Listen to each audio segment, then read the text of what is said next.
Olá, olá, olá, senhores, senhoras e senhoritas. Sejam muito bem-vindos, sejam muito bem-vindas. No vídeo de hoje, atendendo a pedidos, vamos começar a resolução de questões comentadas de legislação aduaneira das provas anteriores do concurso da Receita Federal. Vamos começar então pela prova do concurso de 2014 para o cargo de auditor fiscal da Receita Federal. Meus amigos e minhas amigas, até para vocês se orientarem, eu vou estar utilizando a prova número 2 de gabarito 3, ok? E vou colocar a numeração no vídeo da questão exatamente como veio nessa prova. Beleza? Então, naquela prova número 2 de gabarito 3, esta é a questão 63, a primeira questão de legislação aduaneira daquele concurso. Sobre os regimes aduaneiros especiais, analise os itens a seguir e, em seguida, assinale a opção correta. Então, nós temos, meus amigos, minhas amigas, uma questão do tipo positiva, em que o examinador quer saber a opção correta. Importante comentar que regime aduaneiro especial, trânsito aduaneiro, admissão temporária, loja franca e assim por diante, é, na minha opinião, muito provável que vai ser cobrado na parte de legislação aduaneira, beleza? Então, estejam bem preparados para esse tipo de questão. Então, nós temos aí 4 assertivas, nós temos que ver se são verdadeiras ou falsas para depois encontrar o nosso gabarito. Começando então pela primeira. O regime aduaneiro especial de admissão temporária com suspensão do pagamento de tributos permite a importação de bens que devem permanecer no país durante prazo fixado. A legislação prevê, como uma das condições para a concessão do mencionado regime, que os bens sejam importados com cobertura cambial.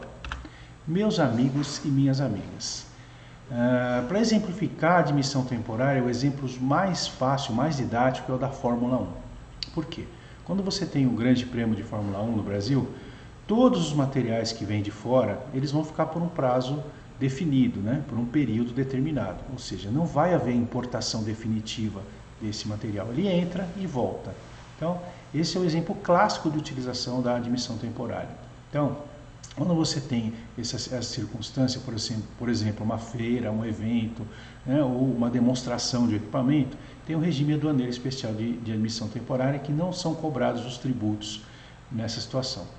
Portanto, o que vocês acham da assertiva que diz que os bens importados com cobertura cambial? Está certo ou está errado?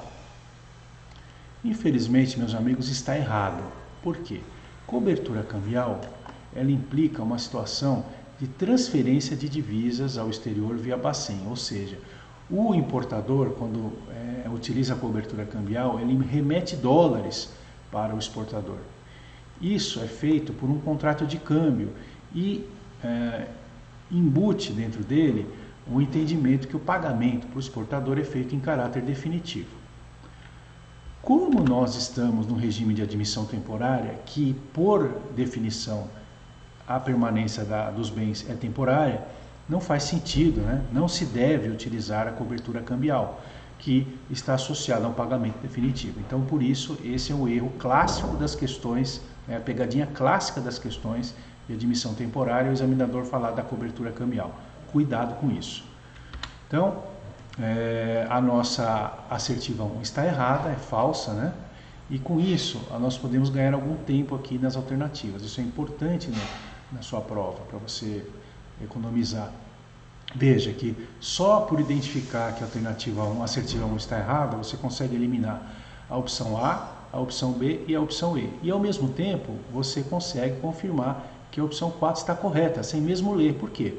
Porque as que sobraram diz que estão corretos os itens, né? Entre eles o item 4. Então, do ponto de vista de raciocínio lógico, você já consegue identificar que a assertiva 4 está correta. Então vamos a ela, vamos ler para deixar bem claro que ela está bem adequada à legislação. Poderá ser concedida autorização às sedes dos municípios caracterizados como cidades gêmeas de cidades estrangeiras na linha de fronteira do Brasil, a critério da autoridade competente para instalação de lojas francas ou venda de mercadoria nacional ou estrangeira contra pagamento em moeda nacional ou estrangeira. A venda de mercadoria nas referidas lojas francas somente será autorizada a pessoa física verdadeiro. Então, se você, por exemplo, não tivesse muito seguro desse tópico da matéria, você teria acertado simplesmente utilizando o raciocínio lógico. Então é verdade, se você for ver, por exemplo, Uruguaiana, no Rio Grande do Sul, com Paso de los Libres, na Argentina, são cidades aí que estão separadas por uma ponte. Então você tem lá, recentemente, não faz muito tempo, foi instalada uma loja franca, prevendo exatamente essa situação que está na legislação. Beleza? Então, nós estamos já vimos a 1 e a 4, vamos ver agora a assertiva 2. Os bens admitidos temporariamente no país para utilização econômica ficam sujeitos ao pagamento dos impostos federais, da contribuição do PIS/PASEP e da COFINS de importação, proporcionalmente ao tempo de permanência no território aduaneiro. A referida proporcionalidade será obtida pela aplicação do percentual de 1% relativamente a cada mês compreendido no prazo de concessão do regime sobre o montante dos tributos originalmente devidos. Pessoal, esse é um regime, é um tipo de admissão temporária muito interessante. É a admissão temporária para utilização econômica. Por exemplo, você traz emprestado de uma indústria estrangeira uma planta para você utilizar aqui na sua produção nacional. Então você faz esse empréstimo e você paga os tributos proporcionalmente ao uso. Então você paga 1% ao mês, né, dos tributos até o prazo máximo de 100 meses, né, que daria 100% dos tributos devidos.